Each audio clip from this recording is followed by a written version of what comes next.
BJPയുടെ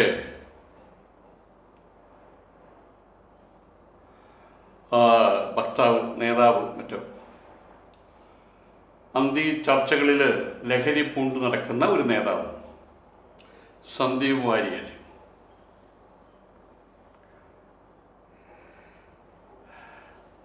രണ്ട് ദിവസം മുൻപ് അദ്ദേഹത്തിൻ്റെ അച്ഛൻ ഗോവിന്ദ വാര്യർ അദ്ദേഹത്തിൻ്റെ ഒരു പോസ്റ്റ് വളരെ വ്യാപകമായിട്ട് ഇങ്ങനെ കാണുന്നുണ്ട്.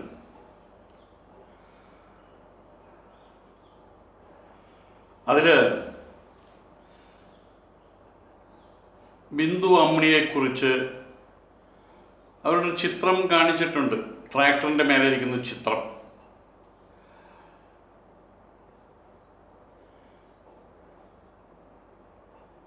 എന്നിട്ട് എന്തർത്ഥത്തിലാണ് പരിപൂർണമായിട്ട് അറിയില്ല, സുഖകരമായിട്ടുള്ള അർത്ഥത്തിലല്ല, ഞാനും ഒരു വർണ്ണപ്പടക്കമായിരുന്നു എന്നാണ് അദ്ദേഹം എഴുതിയത്. എങ്ങനെ പോയാലും ഒരു 70 വയസ്സുള്ള ഒരാളാണ് അദ്ദേഹമാണ് എഴുതിയത്. രണ്ടാമത് 2 ഡസൻ ട്രാക്ടറിൽ വാങ്ങാവുന്ന സ്വർണം കയറ്റാവുന്ന ഇടമാണത്. എവിടെ? ബിന്ദു അമ്മിണി ഇരിക്കുന്ന പോസ്റ്റ് കാണിച്ചിട്ട് പറഞ്ഞിരിക്കുകയാണ് 2 ഡസൻ ട്രാക്ടറിൽ കയറ്റാവുന്ന സ്വർണം കയറ്റി വെക്കാവുന്ന ഇടമാണത്. ഏതാണ് ആ ഇടം?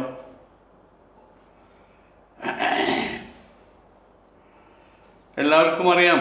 ആ പറഞ്ഞതിൻ്റെയും പൊരുൾ എന്താണെന്ന് എല്ലാവർക്കും അറിയാം. 3 പെൺകുട്ടികളെ നോക്കിയിട്ടാണ് കമന്റ്. ചില പ്രത്യേക സാഹചര്യങ്ങളാലേ മറ്റാരും ഇത് എഴുതിയാലും പെൺകുട്ടികളെക്കുറിച്ച് സന്ദീപ് വാര്യരുടെ അച്ഛനത് എഴുതാൻ പാടില്ലായിരുന്നു. അതിന് കാരണമുണ്ട്, അത് നമ്മൾ പറയുന്നില്ല. സന്ദീപ് വാര്യരും ഞാനും തമ്മിൽ ബന്ധമുണ്ട്, രക്തബന്ധമല്ല. 22-23 വർഷങ്ങൾക്ക് മുൻപ് ഞാനന്ന് ചെത്തല്ലൂർ എന്ന സ്ഥലത്ത്, മലപ്പുറത്ത് ചെത്തല്ലൂർ എന്ന സ്ഥലത്ത് ശ്രീമദ് ഭഗവത്ഗീത ജ്ഞാനയജ്ഞത്തിനായിട്ട് പോയി. അവിടെ അന്ന് നാറാണത്ത് ഭ്രാന്തൻ ജനിച്ച സ്ഥലമാണത്. എനിക്ക് ആ സ്ഥലത്തിനോട് ഒരു പ്രത്യേക മമതയാണ്. അപ്പം അവിടെ ഒരു ഗീത പറയാൻ അവസരം കിട്ടിയ സമയത്ത് നാറാണത്ത് ഭ്രാന്തൻ്റെ മന അവിടെയുണ്ട്. അദ്ദേഹം താമസിച്ചിരുന്ന കല്ലുരുട്ടി കയറ്റിയതോ മറ്റേയുള്ള മലയൊക്കെ ഉണ്ട് അവിടെ. അവിടേക്ക് ഞാൻ പോയി. ഇവിടെ ഈ ഗീത നടക്കുന്ന സമയത്ത് ഈ സന്ദീപ് വാര്യർ, ഞാൻ അദ്ദേഹത്തെ വിളിച്ചിരുന്നു വാര്യകുട്ടി. ചിലപ്പോൾ പറയേ നമ്മുടെ ആ ഗുണ്ടുമണി അവിടെ പോയി. അങ്ങനെ അധികം ഉയരമില്ലാതെ നല്ല തടിച്ച്, ഇന്നത്തെ പോലെയില്ല, നല്ല തടിയായിരുന്നു. പിന്നെ മറ്റുള്ളവർ പറയേ നമ്മുടെ ഗുണ്ടുമണി വാര്യർ എവിടെ പോയി എന്നാണ് ചോദിക്കുക. വളരെ ആകർഷകത്വമുള്ള ഒരു പെരുമാറ്റവും ആളുടെ രൂപവും അതുപോലെയായിരുന്നു.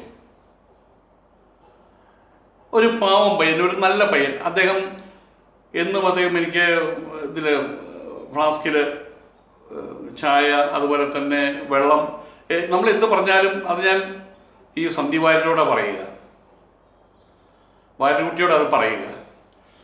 അങ്ങനെ കൃത്യമായിട്ട് കാര്യങ്ങളൊക്കെ ചെയ്തു തരും. അന്ന് അദ്ദേഹത്തിന് എനിക്ക് തോന്നുന്ന ഒരു 10, 12, 13, 14 വയസ്സേ ഉണ്ടാവുള്ളൂ.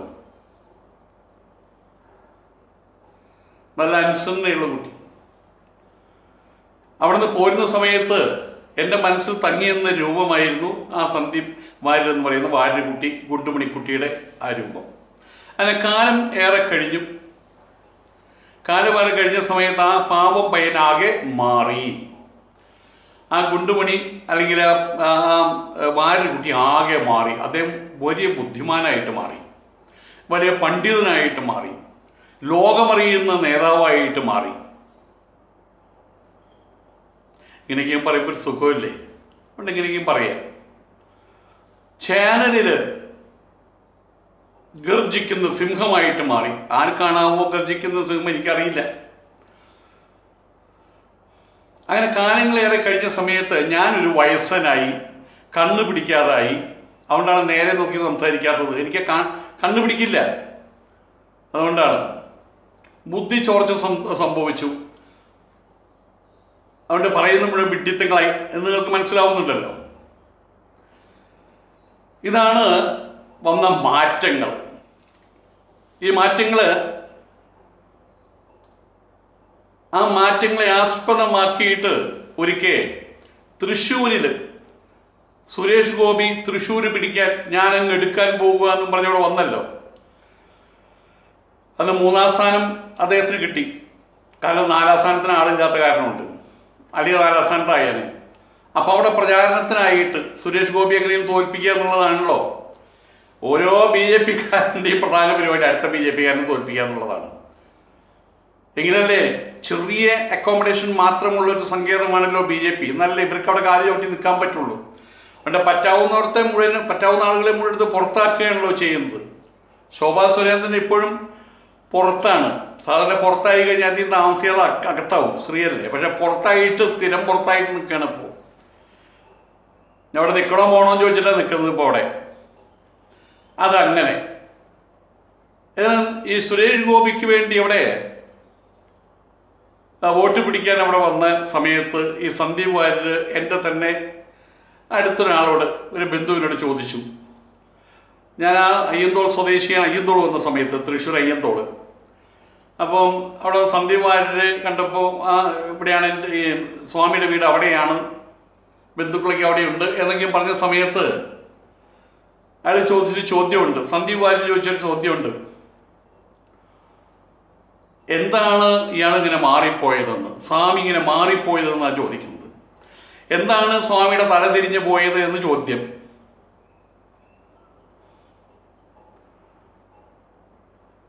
ഏതായാലും ആ ചോദ്യത്തിന് സന്ദീപ് വാര്യർക്ക് ഉത്തരം കിട്ടിയോന്ന് എനിക്കറിയില്ല. പക്ഷെ എനിക്കൊരു സംശയം ഉണ്ടായിരുന്നു. മറ്റൊന്നുമല്ല, അന്നവിടെ ഞാൻ ചെത്തല്ലൂർ ഗീത നടത്താൻ പോയ സമയത്ത് അവിടെ ഉണ്ടായിരുന്ന ആ ഗുണ്ടുമണി, ആ വാര്യർകുട്ടി സ്നേഹത്തോട് കൂടിയിട്ടാണ് ഗുണ്ടുമണി എന്ന് വിളിച്ചിരുന്ന്, കളിയാക്കിയിട്ടല്ല കേട്ടോ. അതിനെ കാണുമ്പോൾ തന്നെ ഞാൻ പറയാറുണ്ട്, ഗുണ്ടുമണി ഇന്നലെ വന്നില്ലല്ലോ, വൈകിട്ടല്ലേ വന്നതെന്ന് ചോദിക്കാറുണ്ട്. അത്ര ഇഷ്ടമായിരുന്നു. അങ്ങനെ എങ്ങനെയാണ് മാറിപ്പോയത്? അതെനിക്കും സംശയം ഉണ്ടായിരുന്നു. കോളേജിൽ പഠിക്കുന്ന സമയത്ത് ഇങ്ങനെ വിദ്യാർത്ഥി പരിഷത്തോ RSSO സംഘപരിവാറോ ആയിട്ട് എനിക്ക് യാതൊരു ബന്ധം ഉണ്ടായിരുന്നില്ല. സ്കൂളിൽ പഠിക്കുമ്പോഴും കോളേജിൽ പഠിക്കുമ്പോഴും ഒരു ബന്ധം ഉണ്ടായിരുന്നില്ല. അങ്ങനെ സ്വഭാവത്തിന്റെ കാര്യത്തിലും അത് ഏത് രാഷ്ട്രീയ പാർട്ടിയിലാണോ ഏത് സ്കൂൾ അല്ലെങ്കിൽ വിദ്യാർത്ഥി സംഘടനയാണോ എന്ന് എനിക്ക് കൃത്യമായിട്ട് അറിയില്ല. ഏതായാലും സ്വഭാവം മാറിപ്പോയി. ഒരു അമ്പ്രവാസി സമൂഹത്തിൽപ്പെട്ട ഒരാളുടെ ആ ഒരു നിർമ്മലത അതൊക്കെ മാറിപ്പോയി. ഗർജിക്കുന്ന സിംഹം അതോ കുരയ്ക്കുന്ന പട്ടിയാണോന്ന് അറിയില്ല, അങ്ങനെ ആയി മാറിപ്പോയി. കാര്യമാത്ര പ്രസക്തമായിട്ടുള്ള കാര്യങ്ങൾ പറയാൻ കഴിയാത്ത രീതിയിൽ അന്തിച്ചർച്ചകളിൽ ഒന്ന് തലകുത്തി നിൽക്കുന്ന, അതുവഴി നാണം കിടുന്ന ഒരു ഗ്രൂപ്പുണ്ട്. ഒട്ടകം ഗോപാലകൃഷ്ണൻ, മഞ്ഞൾ ശോഭ, ആ കൂട്ടത്തില് ഈ പറയുന്ന സന്ദീപ് വാര്യരും പെട്ടു. മാറി, അതാ ഉണ്ടായത്. അതെങ്ങനെ മാറി എന്നെനിക്കറിയില്ലായിരുന്നു. ഏതായാലും മാറി. ഇനിയിപ്പോ വീണ്ടും മാറിയിട്ട് എന്താ കാര്യം? ആരോ പറഞ്ഞ പോലെ മാറിയിട്ട് പിന്നെ മാറിയിട്ട് കാര്യമില്ലല്ലോ. അത് പോയി, അങ്ങനെ പോയി. പിന്നെ ആ കാര്യം വിട്ടു. ഞാൻ ചർച്ചയ്ക്കും വെക്കാറില്ല, ആരോടും ചോദിക്കാറുമില്ല. ഏതായാലും അയാൾ ഈ രീതിയിൽ എങ്ങനെ മാറി, അല്ലെ ഈ രീതിയിൽ എങ്ങനെ മാറി എന്നുള്ളതിനുള്ള ഉത്തരം കിട്ടി. അന്നത്തെ സന്ദീപ് എന്ന് പറയുന്ന വാര്യർകുട്ടി എങ്ങനെ ഈ രീതിയിൽ ഈ സമൂഹത്തില് വിഷം വിതർന്നവനായിട്ട്, സമൂഹത്തിന്റെ അന്തസ്സിന്റെയും ആഭിയാത്യത്തിന്റെയും മേലെ തീ പടർത്തുന്നവനായിട്ട് മാറിയത് എങ്ങനെ? തീ പടർത്താൻ കഴിഞ്ഞു എന്നുള്ള വേറെ കാര്യം, പക്ഷെ ഞാൻ ശ്രമിക്കുന്നുണ്ട്. അതിന് ഉത്തരം കിട്ടി. ഉത്തരം ഇതാണ്: മത്തൻ കുത്തിയാൽ മത്തൻ മാത്രമേ മുളയ്ക്കൂ. അതാണ് ഉത്തരം. അതിന് വേറൊരു വെർഷനുണ്ട്. പഴയ കാരണവന്മാർ പറഞ്ഞ വേറൊരു വെർഷനുണ്ട്: മത്തൻ കുത്തിയാൽ കുമ്പളം മുളയ്ക്കില്ല എന്നുള്ളത്. പിന്നെ മറ്റൊരു ഉത്തരം കൂടി കിട്ടി: 10 ഗുണം 10 ഗുണം. ആ ഉത്തരവും കിട്ടി. ഗോവിന്ദ വാര്യരുടെ മകനായിട്ട് പിറന്നതുകൊണ്ട് എന്നാണ് ഉത്തരം കിട്ടിയത്. ബിന്ദു അമ്മിണിയുടെ ട്രാക്ടറിൽ ബിന്ദു അമ്മിണി ഇരിക്കുന്ന ചിത്രം കൊടുത്ത് മർമ്മസ്ഥാനത്ത് നോക്കിയിട്ട് അദ്ദേഹം കമന്റ് വിട്ടിരിക്കുകയാണ്, ഞാനും പണ്ടൊരു വർണ്ണപ്പടക്കമായിരുന്നു കേട്ടോ ബിന്ദു അമ്മിണി എന്ന്. അതൊരു ബിന്ദു അമ്മിണി പറയുന്നതായിട്ടാണെന്ന് അറിയില്ല, പക്ഷേ കാരണസ്ഥാനത്തിരിക്കേണ്ട ഒരാൾ പറയുന്ന വാക്കുകൾ ആയിരുന്നില്ല അതെന്ന് മാത്രം. ബിന്ദു അമ്മിണിയുടെ രൂപം നോക്കി പറയുകയാണ്, 2 ഡസൻ ട്രാക്ടറിൽ വാങ്ങാവുന്ന സ്വർണം അവിടെ കയറ്റി വെക്കാമെന്ന്. ഇതിന്റെ പേര് പച്ചത്തെറി എന്ന് തന്നെയല്ലേ? പച്ചത്തെറി ഗുണ്ടായുസത്തിന്റെ ഒരു ഭാഗമാകുകയല്ലേ ചെയ്തത് ഈ ഗോവിന്ദ വാര്യര്? അദ്ദേഹത്തിന്റെ മകനാണല്ലോ. എല്ലാം കൊണ്ടും ഇനി അതിന് DNA ടെസ്റ്റോ INA ടെസ്റ്റോ ഒരു ടെസ്റ്റും നടത്തേണ്ട ആവശ്യമില്ല. അദ്ദേഹത്തിന്റെ തന്നെ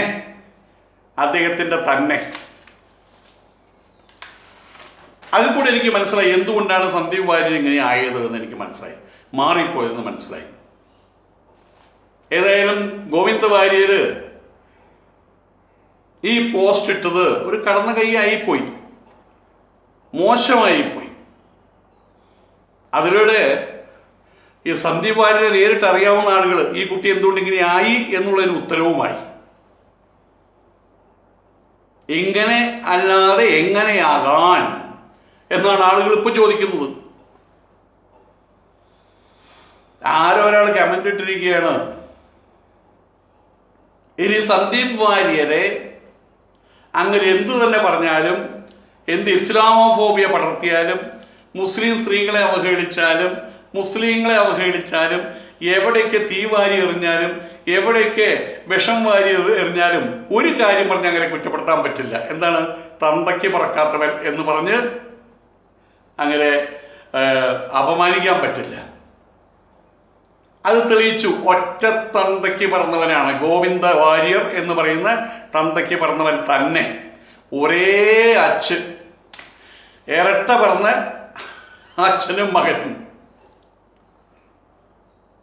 ഇരട്ട പറഞ്ഞ അളിയന്മാരെന്ന് പറയില്ലേ എന്ന് പറഞ്ഞ ഇരട്ട പറഞ്ഞ അച്ഛനും മകനുമാണ്.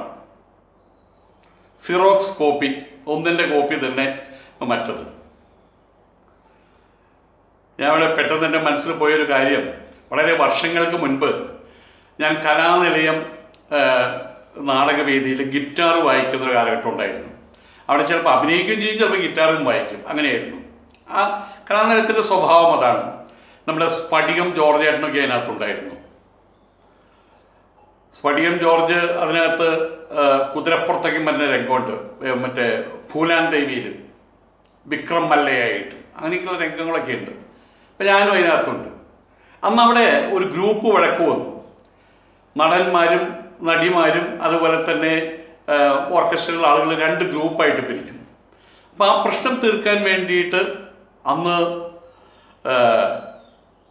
ഉമ്മൻചാണ്ടി അവരുടെ വീട്ടിലേക്ക് പോയി. ഞങ്ങൾ കുറച്ച് ആൾക്കാർ കൂടി, ഞാനും പോയി പുതുപ്പള്ളിയിൽ. അന്ന് അദ്ദേഹത്തിൻ്റെ ഇന്നത്തെ വീടാണെന്ന് അറിയില്ല. അന്ന് അദ്ദേഹത്തിൻ്റെ വീടൊരു ഇല്ലം പോലെയായിരുന്നു. പഴയ മനകളൊക്കെ കണ്ടിട്ടുള്ളൂ അതുപോലെ. നേരിട്ട് കയറി ചെല്ലുന്ന സമയത്ത് ആ രൂപയ്ക്കായിരുന്നു ഉണ്ടായിരുന്നത്. അങ്ങനെ അദ്ദേഹത്തെ കണ്ടു, സംസാരിച്ചു. ആ കൂട്ടത്തിൽ അവിടെ നിന്നൊരു കാരണവർ പറയുകയാണ്. അപ്പം ഞങ്ങളൊക്കെയും പറഞ്ഞു, എത്ര മാന്യമായിട്ടുള്ള മര്യാദയ്ക്കുള്ള ഭാഷണം. അപ്പോൾ ഓരോരുത്തർ കയറി പോകുന്നുണ്ട്, ഇറങ്ങി വരുന്നുണ്ട്. ഞങ്ങളുടെ ഊഴം കത്ത് ഞങ്ങൾ നിൽക്കണം. അപ്പോൾ ഞാൻ പറയണ്ട, ഇതെങ്ങനെ ഇത് സാധിക്കുന്നു? നമുക്കൊക്കെ ഒരു ദിവസം ഒരാൾ വന്ന് സംസാരിച്ച് 5 മിനിറ്റ് കഴിയുമ്പോൾ ഒന്ന് പോടോന്ന് പറയും. ഇവരൊക്കെ സമ്മതിക്കണം എന്നൊക്കെ പറഞ്ഞിരിക്കുന്ന സമയത്ത് അവിടെ ഒരു കാരണവർ വന്നിട്ട് പറയാണ്, ഇത് ഉമ്മൻചാണ്ടിയുടെ ഗുണമല്ല, അദ്ദേഹത്തിൻ്റെ അച്ഛൻ്റെ ഗുണമാണ്.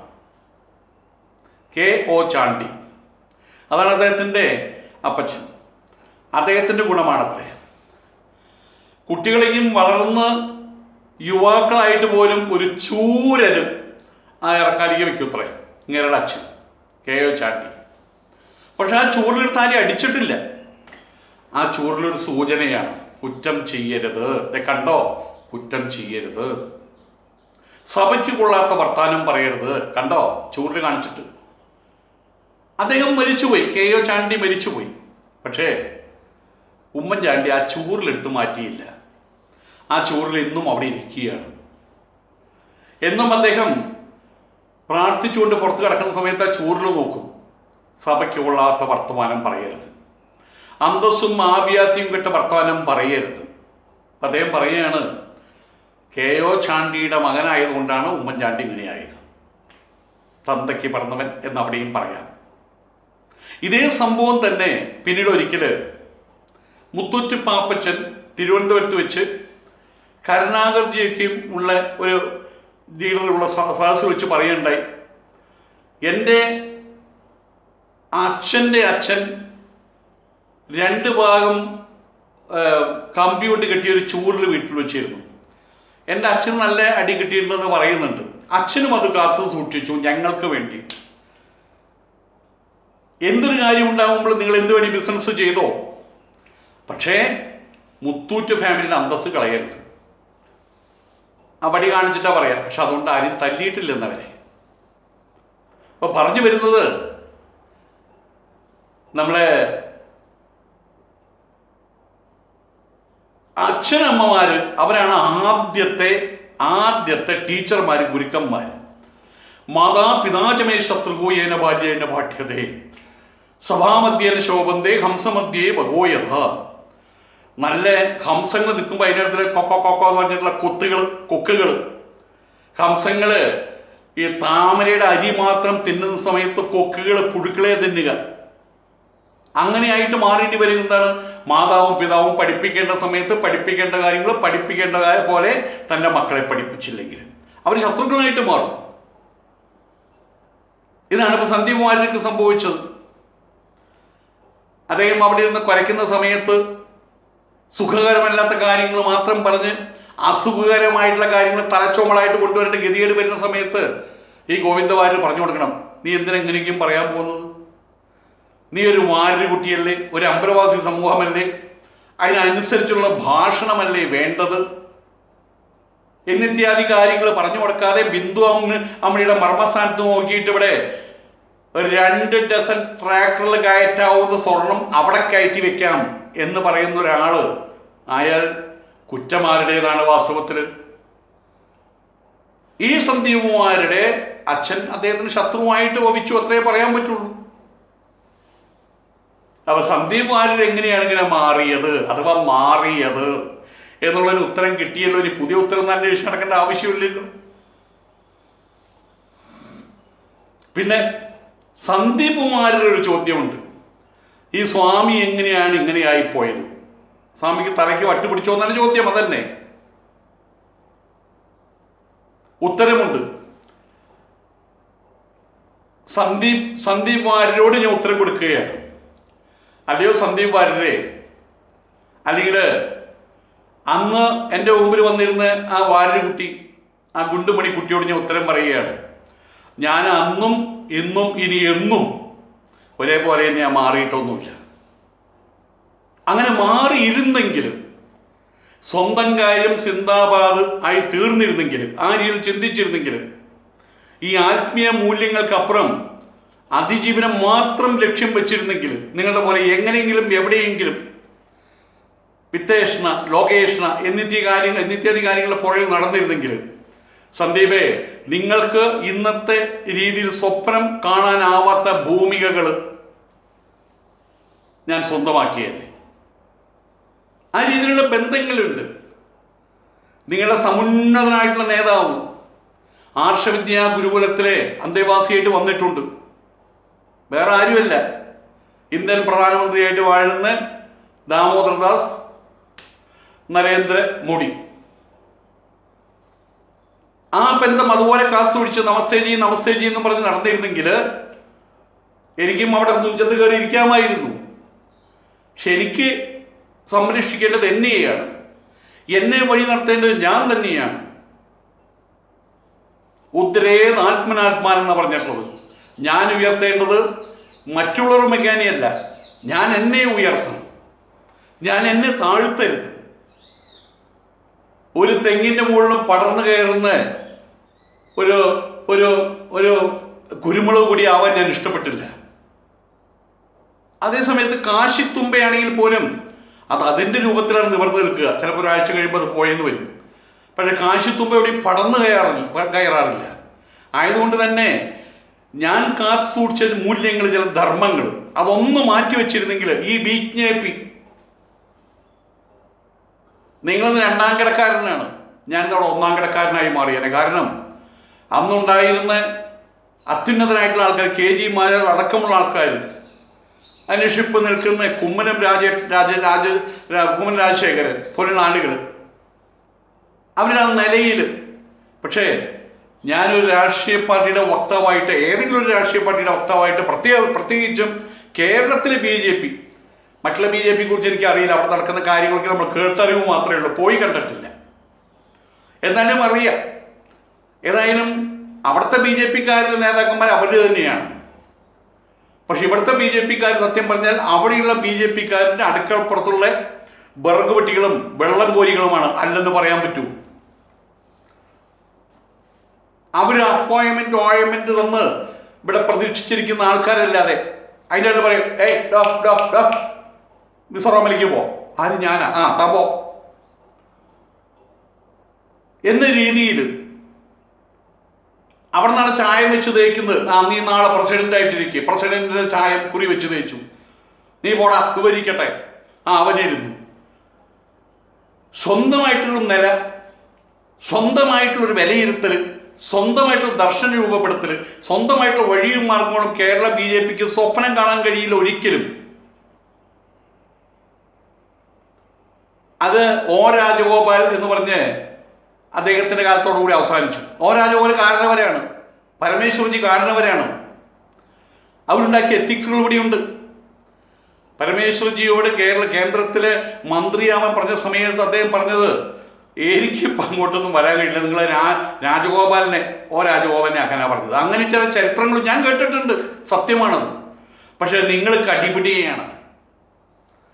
കുടിച്ചങ്ങാടിയിൽ പട്ടികൾ കടിപിടി കൂടുന്നവരെ കടിപിടി കൂടുകയാണ്, അന്യോന്യം കടിപിടി കൂടുകയാണ്. നിങ്ങൾ ജാതിയുടെ പേരിലും മതത്തിന്റെ പേരിലും വർഗത്തിന്റെ പേരിലും മറ്റുള്ളവരുടെ കടിപിടി, ഇസ്ലാമോഫോബിയ. ശരി, സമ്മതിച്ചു, ഇസ്ലാമുകളെ മുഴുവൻ നമുക്ക് കൊല്ലാം, പ്രശ്നം തീരുമോ? നിങ്ങൾ തമ്മിൽ അടിപിടിയല്ലേ? ഇതിന് തീഴവമായൊരു അടിപിടിയല്ലേ നിങ്ങൾ? അങ്ങനെയുള്ളൊരു സ്ഥലത്ത് വന്ന് എൻ്റേതായിട്ടുള്ള കുട്ടിക്കസര ഉറപ്പിക്കാൻ അത് ഞാൻ ശ്രമിച്ചില്ല. ഞാൻ മാറിയില്ല എന്നർത്ഥം. അന്നെങ്ങനെയാണോ അതുപോലെ തന്നെ ഇന്നും എനിക്ക് എൻ്റെ മൂല്യങ്ങൾ, എൻ്റെ ധർമ്മം അതെനിക്ക് ധാരാളമായിരുന്നു സന്ദീപ് വാര്യരെ. ആയതുകൊണ്ട് മാറിയത് നിങ്ങളാണ്, ഞാനല്ല മാറിയത്.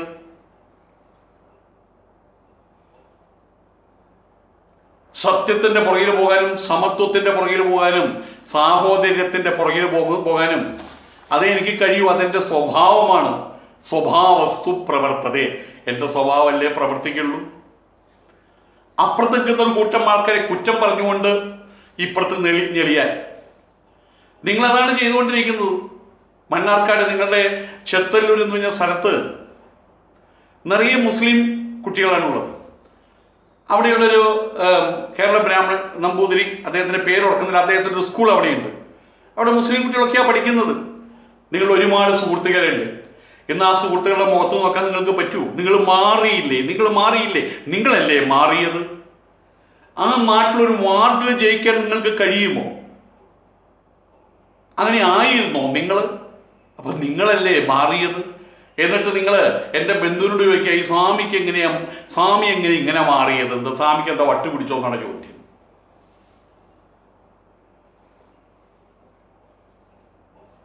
തരത്തിനും കാലത്തിനും അനുസരിച്ച് വാക്കുകൾ വളച്ചൊടിക്കാൻ, ബുദ്ധിയും ഹൃദയവും വളച്ചൊടിക്കാൻ എനിക്ക് കഴിയാതെ പോയി സന്ദീപ് വാര്യരെ. എനിക്ക് ഒരുപാട് കാര്യങ്ങൾ നഷ്ടപ്പെട്ടിട്ടുണ്ട്. എൻ്റെ നാട് നഷ്ടപ്പെട്ടു, എൻ്റെ വീട് നഷ്ടപ്പെട്ടു, എൻ്റെ സ്വന്തങ്ങൾ നഷ്ടപ്പെട്ടു. പക്ഷെ എനിക്ക് ഒരു കാര്യം നഷ്ടപ്പെട്ടിട്ടില്ല. ഞാൻ നഷ്ടപ്പെട്ടിട്ടില്ല. 14.5 വയസ്സിൽ തൃശ്ശൂരിനകത്തുള്ള തൃക്കൂർ എന്ന് പറഞ്ഞ അമ്പലത്തിൽ അവിടെ കാണിക്കുന്നത് ശരിയല്ലെന്ന് പറഞ്ഞ് 14.5 വയസ്സിൽ അമ്പലത്തിൽ ശ്രീകോവിലിൽ കയറിയ ആ വിദ്യാൻ തന്നെയാണ് ഈ വിദ്യാൻ ഇപ്പോഴും. അതേപോലെ തന്നെ എൻ്റെ എത്തിക്സ്, എൻ്റെ വാല്യൂസ്, അതാണ് എൻ്റെ ധനം. ആ ധനം ഞാൻ മുറുകെ പിടിച്ചിട്ടുണ്ട് എന്നും ആ ധനം മുറുകെ പിടിച്ചുകൊണ്ട് ഞാൻ ഈ ലോകത്തിൽ അന്നും ഇന്നും എന്നും കഴിയും. അതുപോലെ കഴിഞ്ഞിട്ടുള്ളൂ. അതാണ് പറഞ്ഞ 14 വയസ്സിൽ അമ്പലം കയറിയത് മുതൽ അവിടെ വലിയ ജാതി ചെറിയ ജാതി കല്ലിലേക്ക് മറ്റേ ബൗൾ ചെയ്ത് കൊടുക്കും, പ്രസാദമൊക്കെ കയ്യിൽ കൊടുക്കില്ല, വലിച്ചെറിഞ്ഞ് കൊടുക്കും. അതുപോലെ തിരിച്ചു വലിച്ചെറിയാൻ എനിക്ക് അന്ന് കഴിഞ്ഞു എന്നുള്ളതാണ്. 14 വയസ്സുകൾ ഇന്ന് ഓർക്കുമ്പോൾ എനിക്ക് അത്ഭുതം തോന്നുന്നു, സന്തോഷവും തോന്നുന്നുണ്ട്. അവസാനം നിങ്ങളുടെ കൂട്ടത്തിൽപ്പെട്ട ആളുകൾ സംഘികളുടെ ശല്യം സഹിക്കുവയ്യാതെ, ഇത് നിങ്ങളുടെ BJPയുടെ നേതാവ് PP മൂന്നരയ്ക്ക് അറിയാവുന്ന ചരിത്രം, എൻ്റെ സ്വന്തം വീട്ടിനകത്ത് നിന്ന് തന്നെ എൻ്റെ അമ്മയുടെ ജ്യേഷ്ഠത്തിയുടെ, ഞാൻ പറയാറുണ്ട് നിങ്ങളോട്, അവനടക്കമുള്ള ആൾക്കാരുടെ ശല്യം വയ്യാതെ അന്ന് 10, 22, 23, 24 വയസ്സേ ഉള്ളൂ. ഞാൻ നാടും വിട്ടു, വീടും വിട്ടു, എല്ലാം വിട്ടു. പിന്നെ തിരിച്ചു പിടിക്കാൻ ശ്രമിച്ചതുമില്ല. അന്ന് മുതൽ ഇത്രടം വരെ അന്തസ്സിൻ്റെതായിട്ടുള്ള ആഭിയാത്യത്തിൻ്റെതായിട്ടുള്ള ആ ധനം ആ മാർഗത്തിലൂടെ ധരിച്ചിട്ടുള്ളൂ. അന്തസ്സിൻ്റെയും ആഭിയാത്യത്തിൻ്റെ ആ ധനം, ആ മൂല്യം ഞാൻ മാറോടണച്ചു വെച്ചിട്ടുണ്ട്. അത് മാറോടണച്ചു വെച്ചിട്ടായിരിക്കും ഞാൻ ഈ മലയാള മണ്ണിൽ നിന്ന് അല്ലെങ്കിൽ മണ്ണിൽ നിന്ന് ഒടുവിൽ വീണു പോകുമ്പോൾ അത് മാത്രമേ ബാക്കിയുണ്ടാവുള്ളൂ. ഈ മലയാള മണ്ണിൻ്റെ മാറിടം പിളർക്കുന്ന ഉത്തരേന്ത്യൻ കാപാലികന്മാർ ആ പൈശാചിക രാഷ്ട്രീയത്തിലേക്ക്, ആ കാപാലികന്മാർ നടത്തുന്ന പൈശാചിക രാഷ്ട്രീയത്തിലേക്ക് ഈ ആലാസ് കയറിട്ട് വലിച്ചാലും സന്ദീപ് വാര്യരെ ഞാൻ മാറില്ല. നിങ്ങൾ മാറിയ പോലെ നിങ്ങളാണ് മാറിയത്. നല്ലവനായിട്ടുള്ള ഗുണ്ടുമണി വാര്യരുകുട്ടി ഇന്നിപ്പോൾ വെറുപ്പിൻ്റെയും അറപ്പിൻ്റെയും ഭർത്താവായിട്ട് മാറി. അതുകൊണ്ട് തിരിച്ചു മാറുക സന്ദീപേ, നിങ്ങളാണ് മാറേണ്ടത്. സനാതന ധർമ്മ മഹിമകൾ താങ്കളുടെ തലയിലേക്ക് ആദ്യം കയറ്റിവിട്ടത് ഒരു പക്ഷെ താങ്കൾ നിഷേധിക്കും. ഇപ്പൊ താങ്കൾ വലിയവനാണല്ലോ, ലോക നേതാവാണല്ലോ, നിങ്ങൾ ലോക ഗുരുവാണല്ലോ. നിങ്ങൾ സനാതന ധർമ്മം നിങ്ങളിൽ നിന്നും നിങ്ങളുടെ ആളുകളിൽ നിന്നും ആണ് ഉണ്ടായതെന്ന് പറഞ്ഞു നടക്കുന്നവരാണല്ലോ നിങ്ങൾ. പക്ഷേ എൻ്റെ മനസാക്ഷി അതാണ് ഈ പറയുന്നത്. എൻ്റെ മനസാക്ഷി അനുസരിച്ചാണ് ഞാൻ കാര്യങ്ങൾ പറയുന്നത്. സനാതന ധർമ്മത്തിൻ്റെ മഹിമകൾ ആദ്യമായിട്ട് നിങ്ങളുടെ നാവിലും നിങ്ങളുടെ ബുദ്ധിയിലേക്കും തൊട്ട് വെച്ചത് ഞാനായിരുന്നു. തങ്ങളുടെ തലയിലേക്ക് കയറ്റിവിട്ടത് ഞാനായിരുന്നു. താങ്കളത് നിഷേധിച്ചെന്നിരിക്കും. പക്ഷെ ഞാനാണ് അത് ചെയ്തത്. അതിനു മുമ്പ് നിങ്ങൾ ഗീത എന്ന് കേട്ടിട്ടുണ്ട്. പഞ്ചാഗ്നി സിനിമയിൽ അഭിനയിച്ച ഗീത കേട്ടിട്ടുണ്ട്. വേറൊരു ഗീത നിങ്ങൾ കേട്ടിട്ടില്ല. ഞാൻ പറഞ്ഞിട്ടാണ് നിങ്ങൾ അറിഞ്ഞത്. ആ എന്നിലാണ് നിങ്ങൾ കുറ്റം ആരോപിച്ചത്. എന്താണ് സ്വാമി ഇങ്ങനെ മാറിപ്പോയത്? നിങ്ങളാണ് മാറിയത് സന്ദീപ് വാര്യരെ. നിങ്ങളാണ് തലകുത്തി നിൽക്കുന്നത്. നിങ്ങൾ തലകുത്തി നിൽക്കുന്ന സമയത്ത് നിങ്ങൾക്ക് തോന്നുന്നു മറ്റുള്ളവരാണ് തലകുത്തി നിൽക്കുന്നത് എന്ന്. അതാണ് സംഭവിച്ചത്. സ്വാഭാവികമാണ്. വിസർജിച്ച് പുറത്തേക്ക് കളയേണ്ട സാധനമാണ് അമൃതാക്കി ഭുജിച്ചുകൊണ്ട് നടക്കുന്നത്. നിങ്ങളുടെ കൂട്ടുകാരാണ് അത് ചെയ്യുന്നത്.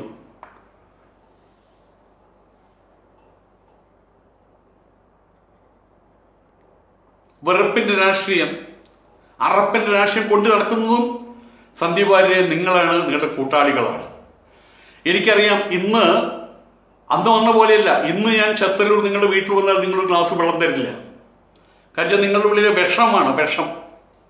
പണ്ട് പറയാറുണ്ട്, റോമിൽ പോയി കഴിഞ്ഞാൽ, വലിയൊരു സിനിമയുണ്ട് ബെൻഹർ, അതിൽ പറയുന്നുണ്ട്, ഒരിക്കൽ പോലും എൻ്റെ അമ്മയെയും പെങ്ങളെയും കുഷ്ഠരോഗാലയത്തിൽ അയച്ച് അവനെ ഞാൻ കുറ്റം പറയില്ല. റോമാണ് അവനിലേക്ക് ഇതെല്ലാം കുത്തി നിറച്ചത്. അതുകൊണ്ട് അവനോടല്ല എനിക്ക് എതിർപ്പ്, റോമിനോടാണ് എതിർപ്പ്. ഇത് തന്നെയാണ് നിങ്ങൾക്ക് സംഭവിച്ചത്.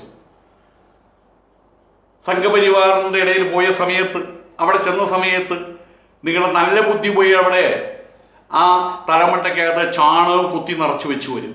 ഉത്തരേന്ത്യൻ പൈശാചിക രാഷ്ട്രീയക്കാർ, കാപാലികന്മാർ. അതാണ് സംഭവിച്ചത്. കേരളീയർക്കൊന്നും സംഭവിച്ചിട്ടില്ല സന്ദീപ് വാര്യരെ.